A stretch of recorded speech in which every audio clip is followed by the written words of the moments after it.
অসমৰ ইছলাম ধৰ্মী সমাজখনেও বিজেপিক বুজি পাইছে। যে অসমৰ ইছলাম ধৰ্মী সমাজখনেও আজি বিজেপিক বুজি পাইছে।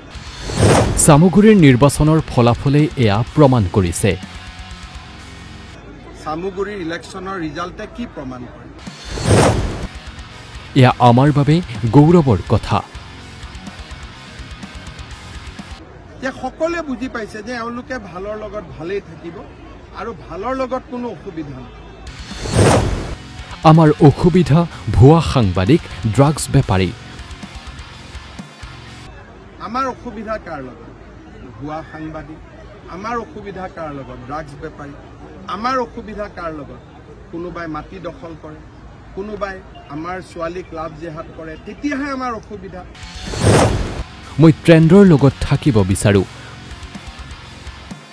নতুন ট্ৰেণ্ড হয়, ট্ৰেণ্ডি হৈ থাকিব লাগে য়ং জেনেৰেশ্যনৰ লগত। গতিকে Ghibli is a new trend. গতিকে আমি ট্ৰেণ্ডৰ লগত যাব লাগে যাতে ইউথেও সদায় আমাৰ লগত কানেক্ট হৈ থাকিব পাৰে। সাংবাদিকতা এটা পবিত্ৰ বৃত্তি। ব্যৱস্থা লোৱাৰ পক্ষপাতি নহয়। মোৰ কথাটো হ'ল যে সাংবাদিকতাটো এটা পবিত্ৰ বৃত্তি। মোৰ বিৰুদ্ধে লিখা সাংবাদিকৰ ঘৰতো মই নিজে যাওঁ। মোৰ বিৰুদ্ধে আজিৰ পৰা লিখা নহয়, 2001 চনত মই মন্ত্ৰী হোৱা দিনাৰ পৰাই মোৰ বিৰুদ্ধে লিখি আছে। কিন্তু মোৰ বিৰুদ্ধে লিখা সাংবাদিকৰ ঘৰতো মই নিজে যাওঁ। আইন সকলোৰে বাবে সমান। সাংবাদিক হৈ সাংবাদিকতাৰ বাহিৰৰ কাম কৰিব নালাগে। কিন্তু যদি সাংবাদিক হৈ মই সাংবাদিকতাৰ বাহিৰৰ কাম কৰোঁ, তেতিয়াহ'লেতো আইন সকলোৰে সমান। মই মুখ্যমন্ত্ৰী হৈ যদি কাৰোবাৰ মাটি দখল কৰিব যাওঁ, মোকো এৰেষ্ট কৰিব। মই যদি আজি মুখ্যমন্ত্ৰী হৈ কাৰোবাৰ মাটি দখল কৰিব যাওঁ, মোকোতো এৰেষ্ট কৰিব ন পুলিচে। দুধনৈ বকত ৰাভা হাছং স্বায়ত্ত পৰিষদীয় নিৰ্বাচনৰ প্ৰচাৰ মুখ্যমন্ত্ৰী ডক্টৰ হিমন্ত বিশ্ব শৰ্মাৰ। ৰাভা হাছং নিৰ্বাচনৰ প্ৰচাৰত অংশ ল'বলৈ মই দুধনৈত আহিছিলোঁ। ৰাভা হাছং যৌথ সংগ্ৰাম সমিতি আৰু ভাৰতীয় জনতা পাৰ্টি, আমি দুয়োটা দলে একেলগ হৈ নিৰ্বাচন খেলিছোঁ।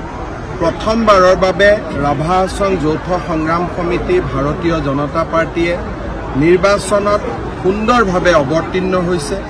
প্ৰতিটো জাতি জনগোষ্ঠী, ৰাভা, বড়ো, গাৰো, কোচ ৰাজবংশী, অসমীয়া ভাষী, বঙালী ভাষী সকলো লোক আজি একেখন মঞ্চত একত্ৰিত হৈছে। মই নিশ্চিতভাৱে বিশ্বাস কৰোঁ যে আমাৰ সভাপতি দিলীপ শইকীয়া আৰু ৰাভা হাছং স্বায়ত্তশাসিত পৰিষদৰ মুখ্য কাৰ্যবাহী সদস্য টংকেশ্বৰ ৰাভাৰ নেতৃত্বত আমি বিপুল ভোটত বিজয়ী হ'ম। ইতিমধ্যে 3টা সমষ্টিত আমি বিনা প্ৰতিদ্বন্দ্বিতাৰে নিৰ্বাচিত হৈছোঁ আৰু নিৰ্বাচন হ'বলগীয়া 33টা সমষ্টিটো আমি চমকপ্ৰদ সাফল্য লাভ কৰিবলৈ সক্ষম হ'ম। ৰাভা হাছং এলেকাৰ যিখিনি জনসাধাৰণ আছে তেওঁলোকৰ জাতি মুক্তি ঘটিছে চেভ আছে, কিন্তু এলেকাৰ বাহিৰৰ সংকট আছে, কি ক'ব? চাওক, গোৱালপাৰা জিলাৰ ৰাইজৰ বাবে যথেষ্টখিনি সমস্যা আছে।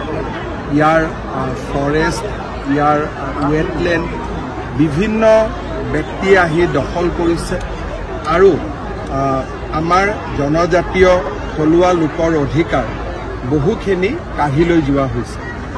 আমি ৰাভা হাছং স্বায়ত্তশাসিত পৰিষদক এটা সাংবিধানিক স্বীকৃতি দিব বিচাৰোঁ যাতে তেওঁলোকে নিজৰ মাটি বাৰী ৰাখিব পাৰে আৰু ৰাভা হাছং স্বায়ত্তশাসিত পৰিষদৰ বাহিৰৰ অঞ্চলবিলাকতো যোৱা 5 বছৰত আমি যথেষ্ট কাম কৰিছোঁ। 4 বছৰত বহুবিলাক এভিকশ্যন হৈছে, নতুন মানুহ অহা এক প্ৰকাৰ বন্ধ হৈছে। মই ভাবোঁ যে আমি এনেকৈ কাম কৰি গৈ থাকিলে অসমখনক আমি সুৰক্ষিত কৰিব পাৰিম। আপোনালোকে ৰাভা হাছং ইলেকশ্যনটো ইমান গুৰুত্ব দিছে, কিন্তু কংগ্ৰেছে কংগ্ৰেছে ৰাভা হাছং স্বায়ত্তশাসিত পৰিষদত 1995ত চুক্তি হৈছিল। 2013লৈকে তেওঁলোকে নিৰ্বাচনেই নকৰিলে। হাইকোৰ্ট গৈ নিৰ্বাচন কৰিবলগীয়া 24 জন লোকক গুলীয়াই হত্যা কৰা হৈছিল। কিন্তু আজি আপোনালোকে বিজেপি দলত চাওক যে পঞ্চায়ত ইলেকশ্যনৰ আগতেই মই ৰাভা হাছঙৰ নিৰ্বাচন পাতি দিছোঁ। তাৰমানে বিজেপি জনজাতীয় লোকসকলৰ অধিকাৰৰ কাৰণে আমি কিমান সচেতন। মোকো কৈছিলে যে পঞ্চায়তৰ পিছত পাতোঁ ৰাভা হাছং। মই বোলো নহয়, মই এদিনৰ কাৰণেও চৰকাৰী অফিচাৰ নবহোঁ। সেইটো হ'ল আমাৰ কমিটমেণ্ট আৰু সেইকাৰণে আপোনালোকে দেখিছে যে আজি বড়ো, গাৰো, ৰাভা বঙালী ভাষী, অসমীয়া ভাষী, কোচ ৰাজবংশী, হাজং, সকলো অনুসূচিত জাতি সকলো লোক আজি একত্ৰিত হৈছে আমাৰ মঞ্চখনত। গোৱালপাৰা মেডিকেল কলেজ কাম আৰম্ভ হ'ব। গোৱালপাৰা মেডিকেল কলেজৰ কাম মই এই বছৰতে আৰম্ভ কৰিম আৰু ইতিমধ্যে জিলা অসামৰিক হস্পিটেলখন আমি শ্বহীদ নিধানুৰাম ৰাজবংশীৰ নামত উৎসৰ্গিত কৰিছোঁ। পঞ্চায়ত নিৰ্বাচনটো যিহেতু ইয়াতো হ'ব, তাৰপিছতে তাৰ লগতে 2026ৰ নিৰ্বাচন আছে। ৰাভা হাছং স্বায়ত্তশাসিত পৰিষদৰ অন্তৰ্গত যিকেইটা সমষ্টি আছে সেইকেইটা সমষ্টিৰ কেনেকুৱা হ'ব? আমাৰ ৰাভা হাছঙৰ লগত আমাৰ এটা বহুদিনীয়া সিদ্ধান্ত আছে যে MLA ইলেকশ্যনত আৰু MP ইলেকশ্যনত বিজেপিক তেওঁলোকে সমৰ্থন কৰে, পদুমৰ চিন থাকে। কেতিয়াবা ৰাভাৰ পৰাও আমি তেওঁলোকৰ বিষয়ববীয়াসকলক বিজেপিত টিকট দিওঁ। আমাৰ এইটো এটা বহুদিনীয়া সিদ্ধান্ত আছে যে বিধানসভা লোকসভাত বিজেপি আৰু আন নিৰ্বাচনবিলাকত TV চিনতো ইলেকশ্যন খেলা যায়। সেইকাৰণে আমাৰ আৰু টংকেশ্বৰ ৰাভাৰ আমাৰ বুজাবুজি বিজেপিৰ লগত ময়ো যোগদান কৰাৰ বহুত আগত। এইটো আটাইতকৈ পুৰণা বুজাবুজি আৰু এই বুজাবুজিটো আজিও অক্ষুণ্ণ আছে আৰু ভৱিষ্যতে অক্ষুণ্ণ থাকিব।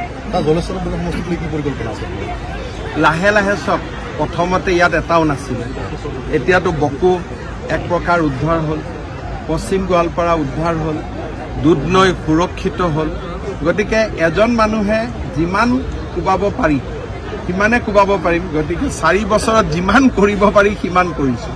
মাজে মাজেতো মোক বেয়াও পাই যায় দিলুৱা টিলুৱাৰৰ এগেইনষ্টত যুঁজি থকাৰ কাৰণে, কিন্তু আমিতো ক'তো হাৰ মানা নাই।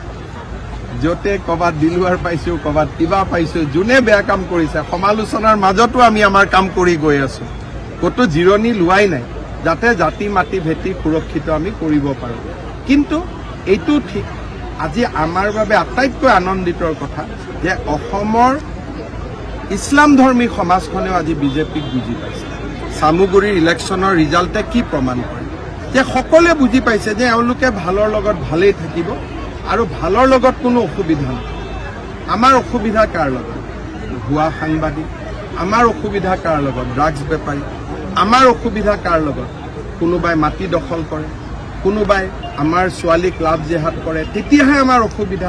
নহ'লেতো চবেই অৰুণোদয়, চবেই মহিলা উদ্যমিতা, চবেই নিযুত মইনা। আমিতো সবকা সাথ সবকা বিকাশ।